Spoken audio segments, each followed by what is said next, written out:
Welcome back, everyone. Today I have another install video. And that's all I've been doing, install videos lately, because I'm changing a lot of things to the bike, as you all know. Today I'm going to be changing the front brake caliper bolts. I went with the Arlen Ness. I bought the Arlen Ness titanium bolts for the floating rotors in black. So I'm going to be changing the chrome ones that my rotor has for these black ones. I like how they look. It gives it a little bit of contrast on the rotor. That's the only reason why I'm changing them. Nothing particular. I got the reference guide for this bike in reference to the torque specs. I searched it. It's anywhere from 16 to 24 foot-pounds of torque on those. So that's what it's going to be all about today on this video. I'm sweating. It's getting hot. It's starting to warm up here in Maryland. So I'm trying to get this thing ready so we could go riding.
Whew, I'm dying, it's hot.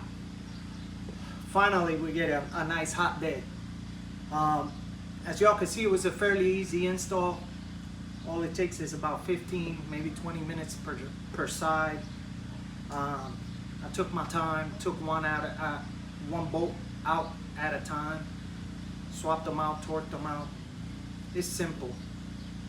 Make sure you buy the right bolts for the type of bike and rotor that you have, because there's like 2 or 3 different that it could easily be mistaken. The bolts that I use are the Arlen Ness titanium bolts. They come in different colors. I bought them from JP Cycles. I also bought the air filter from JP Cycles. I forgot to mention that on the last video. And I'm still waiting on my Hogworks bag guards.